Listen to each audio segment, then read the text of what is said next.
Good morning সবাইকে। আমি বোলপুর এসছি, তো ঘুরে বেড়াবো। আমার শুটিং শেষ, আজকে আমি ঘুরে বেড়াবো ঠিক করেছি।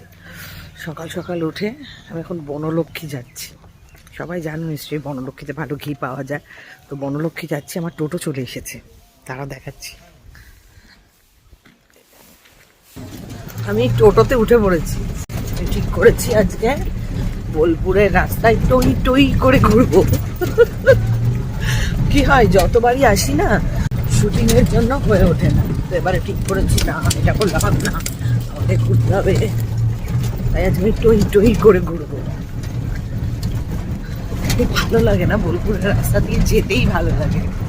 ঢুকে গেছি বিশ্বভারতীর বনলক্ষ্মী যাওয়ার পথে। এটা হচ্ছে ফাগুন বউ গাছ, দেখেছো হলুদ রঙের, কি সুন্দর। চলে এসছি বনলক্ষ্মী, জায়গাটা এত সুন্দর। কালকে অবশ্য আমি এসছিলাম আমি কালকে, কিন্তু কালকে খোলা পাইনি, কারণ শুটিং এমন সময় প্যাক আপ হয়েছে। এটা সকাল 8টা থেকে সকাল 8টা থেকে বিকেল 5টা পর্যন্ত খোলা থাকে। এখানে খুব সুন্দর ঘি পাওয়া যায়, অনেক কিছু পাওয়া যায়, অনেক কিছু। দেখো, প্রত্যেক সোমবার বনলক্ষ্মী সমস্ত বিভাগ বন্ধ। মনে থাকে যেন সোমবার দিন কেউ আসবে না, ঠিক আছে। অনেক রকম চাল পাওয়া যায়, ঘি পাওয়া যায়। তো কালকে যেহেতু আমি পাইনি, তাই আজকে আমি আবার চলে এসেছি। কি এতগুলো ঘি নেবো, শুধু আমার একার জন্য নয় কিন্তু এগুলো, আরও লোক নেবে, তাদের জন্য ঘি। 3টে শার্ট নিয়ে নিয়েছি, 2টো রাজার জন্য, একটা বাবার জন্য নিয়ে নিয়েছি।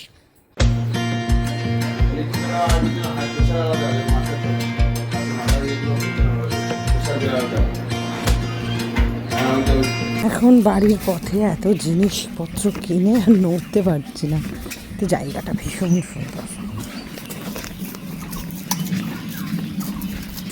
কালকে রাত্রিবেলায় এসেই বুঝতে পারছিলাম যে এই গাছটা, ভাবতে পারছো, দাঁড়াও ভালো করে দেখাই।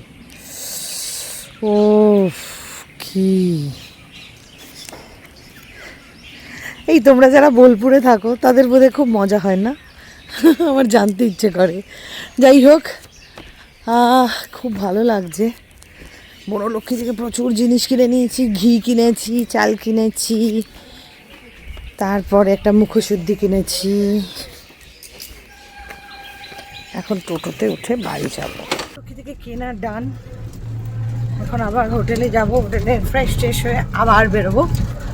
তো এই ছোট্ট ব্লগটা তোমাদের কেমন লাগলো জানিও, খুব সুন্দর। আমি তো মজা করছি, কারণ আজকে রাত্রে বন্দে ভারতে আমি বেরিয়ে যাব। তো যতটা সম্ভব নিজেকে আনন্দ দেওয়া যায়, যা যা করা যায় তাই করব। এই যে এত জিনিস কিনে নিয়েছি, আরও কেনাকাটি বাকি রয়েছে, তাই না? অনেক বোলপুর এসেছি অনেকদিন পর, আর এরকম মানে ঘোরা, থাকা আর কেনাকাটার সুযোগ পেয়েছি, আমাকে রুখবে কে, তাই না? তো কেমন লাগলো ব্লগটা জানাও, খুব ভালো করে থেকো সবাই, সুন্দর থেকো।